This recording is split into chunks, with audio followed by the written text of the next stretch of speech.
सभी को जय मसीह की। आज हम पढ़ेंगे लूका अध्याय 19। चुंगी लेने वाला जक्कई। वह यरीहो में प्रवेश करके जा रहा था।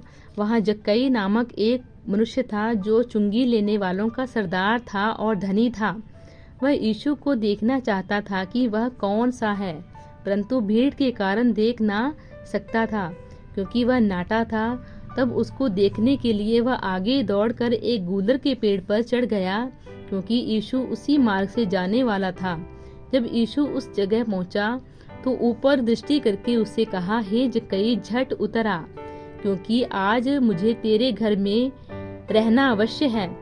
वह तुरंत उतरकर आनंद से उसे अपने घर में ले गया। यह देखकर सब लोग कुड़कुड़ाकर कहने लगे, वह तो पापी मनुष्य के यहाँ जा उतरा है। जक्कई ने खड़े होकर प्रभु से कहा, हे प्रभु, देख, मैं अपनी आधी संपत्ति कंगालों को देता हूँ, और यदि किसी का कुछ भी अन्याय करके ले लिया है तो उसे 100 गुना फेर देता हूँ। तब यीशु ने उससे कहा, आज इस घर में उद्धार आया है, इसीलिए कि यह भी अब्राहम का एक पुत्र है, क्योंकि मनुष्य का पुत्र खोए हुओं को ढूंढने और उनका उद्धार करने आया है। 10 मोहरों का दृष्टांत। जब ये बातें सुन रहे थे तो उसने एक दृष्टांत कहा, इसीलिए कि वह यरूशलेम के निकट था और वे समझते थे कि परमेश्वर का राज्य अभी प्रकट होने वाला है। अतः उसने कहा, एक धनी मनुष्य दूर देश को चला ताकि राजपद पाकर लौट आए।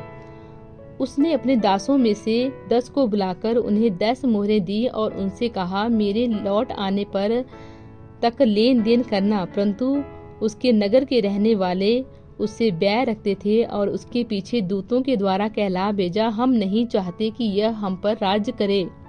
जब वह राजपद पाकर लौटा तो ऐसा हुआ कि उसने अपने दासों को जिन्हें रोकड़ दी थी अपने पास बुलवाया ताकि मालूम करे कि उन्होंने लेन देन से क्या क्या कमाया। तब पहले ने आकर कहा, हे स्वामी, तेरी मोहर से 10 और मोहरें कमाई हैं। उसने उससे कहा, धन्य हे उत्तम दास, तू बहुत ही थोड़े में विश्वास योग्य निकला, अब 10 नगरों पर अधिकार रख।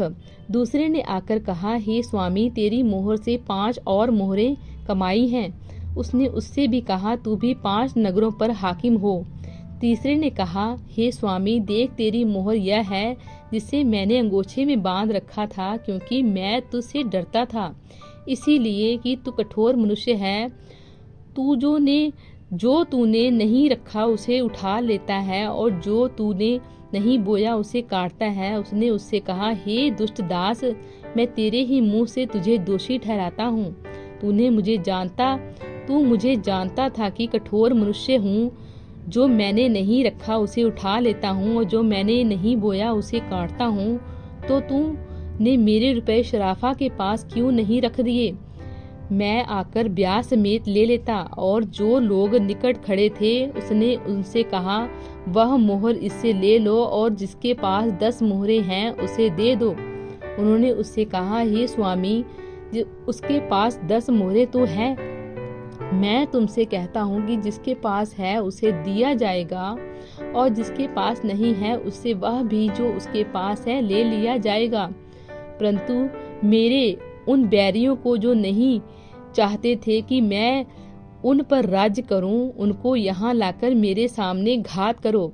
यरूशलेम में विजय प्रवेश। ये बातें कहकर वह यरूशलेम की ओर उनके आगे आगे चला।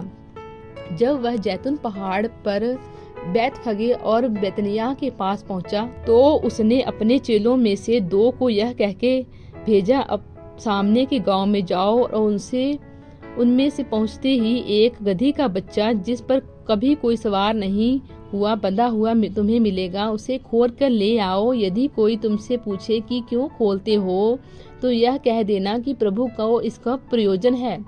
जो भेजे गए थे उन्होंने जाकर ऐसा जैसा उसने उनसे कहा था वैसा ही पाया। जब वे गधी के बच्चे को खोल रहे थे तो उसके मालिकों ने उनसे पूछा, इस बच्चे को क्यों खोलते हो?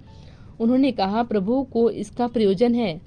वे उसको यीशु के पास ले गए और अपने कपड़े उस पर बच्चे पर डालकर यीशु को उस पर बैठा दिया। जब वह जा रहा था तो वे अपने अपने कपड़े मार्ग में बिछाते जाते थे। निकट आते हुए जब वह जैतून पहाड़ की ढलान पर पहुंचा तो चेलों की सारी मंडली उन सब सामर्थ्य के कामों के कारण जो उन्होंने देखे थे आनंदित होकर बड़े शब्द से परमेश्वर की स्तुति करने लगे। धन्य है वह राजा जो प्रभु के नाम से आता है, स्वर्ग में शांति और आकाश मंडल में महिमा हो। तब भीड़ में से कुछ फरीसी उससे कहने लगे, हे गुरु, अपने चेलों को डांट।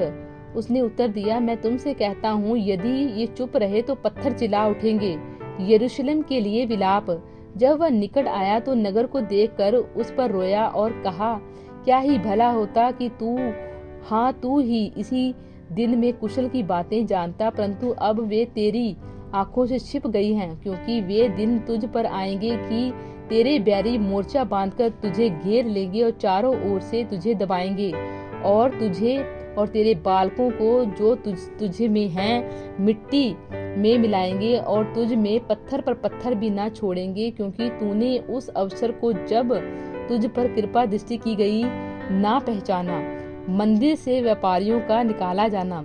तब वह मंदिर में जाकर बेचने वालों को बाहर निकालने लगा और उनसे कहा, लिखा है, मेरा घर प्रार्थना का घर होगा, परंतु तुमने उसे डाकुओं की खोह बना दिया है।